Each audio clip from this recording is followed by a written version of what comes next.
Period চলছে আমার। Raju please ছেড়ে দাও আমাকে। উফ, আমি আর সহ্য করতে পারছি না, প্লিজ রাজু। মেয়েটার কোনো কথাই রাজুর কানে পৌঁছাচ্ছে না। সে তার রাগ ক্ষোভে আজ নরপশুতে পরিণত হয়েছে। কিন্তু কেন এমন হলো? রাজু তার কাজ করেই চলেছে। স্ত্রীর আত্মচিৎকার তার মনটাকে একটুও নাড়া দিচ্ছে না। সে তো তার তো ফলাতেই ব্যস্ত।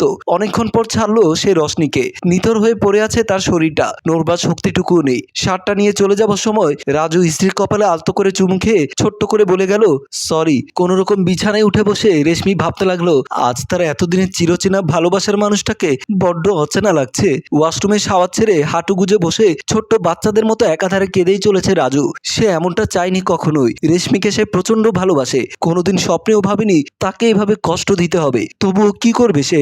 যাকে ভালোবেসে যে নিজের সেই রাগটাকে ভুলে গিয়েছিল, কিন্তু তার কারণে আগের রাগটা মাথা চাড়া দিয়ে উঠেছে। একজন বিছানায় নিঃশব্দে কেঁদেই চলেছে, আর অন্যজন ওয়াশরুমের ঝর্ণার নিচে ফুপিয়ে ফুপিয়ে কাঁদছে। রাজু ভাবতে লাগলো কিছুক্ষণ আগের কথা। বাসায় ঢুকে রাজু দেখলো রেশমি তার চাচাতো ভাই জাওদের সাথে ড্রয়িং রুমে হাসি ঠাট্টায় মত্ত হয়ে আছে। ছেলেটা রেশমিকে মোবাইল থেকে কিছু একটা দেখাচ্ছে। রেশমির একটা হাত আর তার আরেক হাত জড়িয়ে আছে। দৃশ্যটা দেখেই রাজুর মাথা গরম হয়ে গেল। জাওয়াত বলল কেমন আছিস ভাই? রাজু কোনো জবাব না দিয়ে ঘরে চলে গেল। ওর আবার কি হলো ভাবি? অফিস থেকে বেরিয়ে গেছে।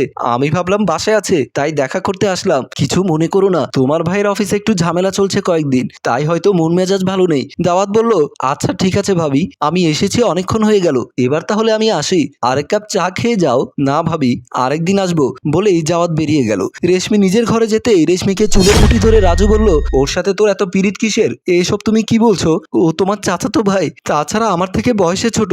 বাসায় এসেছে কেউ ছিল না, তাই আমি একটু সময় দিচ্ছিলাম। হ্যাঁ, হাতে হাত ধরে মোবাইল দেখে হাসাহাসি করে তোর কি আমাকে দিয়ে হচ্ছে না নাকি? আরো লাগবে তোর? এই নে। তাকে বিছানায় ফেলে দিয়ে তার উপরে উঠে গেল।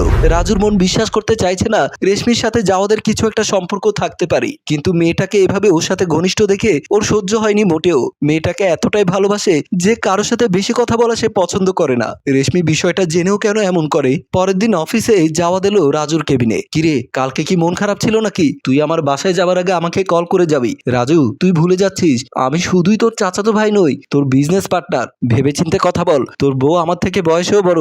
এসব বাজে বাজে চিন্তা নিয়ে কিভাবে ব্যবসা করিস? তখনই কেবিনে ঢুকে এলো তার সেক্রেটারি পিও। স্যার, ফাইলগুলো সব রেডি করে ফেলেছি, আপনি একবার চেক করে নেবেন। ঠিক আছে, তুমি যাও। স্যার, আপনার কি আজকেও মাথা ব্যথা করছে? আমি টিপে দেব? না ঠিক আছে, তুমি যাও। মেয়েটা চলে যেতে জাওয়াত বলল এদিকে অফিসে তুই নিজের সেক্রেটারি হাতে মাথা মেসেজ নিচ্ছিস, আর তুই আমাকে বলছিস তুই না থাকলে ঘরে না যেতে। তুই আমাকে কি মনে করিস? মেয়েটা আমার ছোট বোনের মতো। জাওয়াত হাসতে হাসতে বলল নিজের বেলায় হয় ছোট বোনের মতো? প্রশ্নটা শুনে রাজু ভাবনায় পড়ে গেল। জাওয়াত বলল নিজের স্ত্রীকে কারণে অকারণে সন্দেহ করা বন্ধ কর। তাছাড়া রেশমি ভাবি সেরকম মেয়েই নয়। জাওয়াত চলে গেল। চেয়ারে বসে রাজু ভাবতে লাগলো কালকে হয়তো শুধু শুধু স্ত্রীকে সন্দেহ করে এত কষ্ট দিয়েছে। আজ সেটার জন্য তার কাছে ক্ষমা চাওয়া উচিত। কলিং বেলের শব্দে দরজা খুলে দিল রেশমি। বোমা, কেমন আছো তুমি? আমি ভালো আছি আঙ্কেল, আসুন ভেতরে এসে বসুন। ড্রয়িং রুমে বসে সাইফুল ইসলাম বলল রাজু বাবা কি এখন অফিসে নাকি? একটু পরেই চলে আসবে। আপনি চা খাবেন? দাঁড়ান, আপনাকে চা দিচ্ছি। আচ্ছা তুমি বসো, চা না হয় রাজু এলে একসাথে খাবো। এমন সময় আবারও কলিং বেলের শব্দ হলো। রেশমি দরজা খুলে দিতেই ঘরে ঢুকে এলো রাজু। তার হাতে একটা নতুন শাড়ির প্যাকেট। মামা সাইফুল ইসলাম ভেতর থেকে বললেন রাজু বাবা কেমন আছিস? এদিক দিয়ে যাচ্ছিলাম, ভাবলাম একটু ঘুরে যাই, তোর জন্যই অপেক্ষা করছি বাবা, আয় একসাথে চা খাবো। রাজু নিঃশব্দে সালাম দিয়ে শাড়ির প্যাকেটটা নিয়ে ঘরের ভেতরে চলে গেল। বিছানায় বসে সে চিন্তা করতে লাগলো এতক্ষণ ঘরে কেউ ছিল না, তার মামা শ্বশুর কি রেশমির সাথে কিছু করেছে? কথাগুলো ভাবতে ভাবতে তার চোখের সামনে ভেসে উঠলো ঘরে ঢোকার একটু আগের মুহূর্তগুলো কেমন হতে পারে। দরজা খুলে দিতে সালাম দিয়ে রেশমি সাইফুল ইসলাম দুষ্টু হাসি দিয়ে বলল ঘরে কেউ নেই নাকি? জি না আঙ্কেল, কেউ নেই। আপনার মতো কেউ আসবে সে অপেক্ষায় বসে আছি। তাহলে আর অপেক্ষা কিসের? গৃহস্থ যখন নেই, সুন্দর জিনিস সামনে দাঁড়িয়ে আছে, চুরি না করলে কি মন ভরে? কথাটা বলেই সাইফুল ইসলাম রেশমির হাত ধরে টেনে বেডরুমে নিয়ে গেল। তারপর বিছানায় ফেলে তারপর আস্তে আস্তে দুষ্টু হাসি দিয়ে চড়াও হলো। তার মস্তিষ্ক বলছে মেয়েটা নির্দোষ, কিন্তু তার মনের মধ্যে ঘুরতে থাকে নানা রকম জটিল প্যাচ।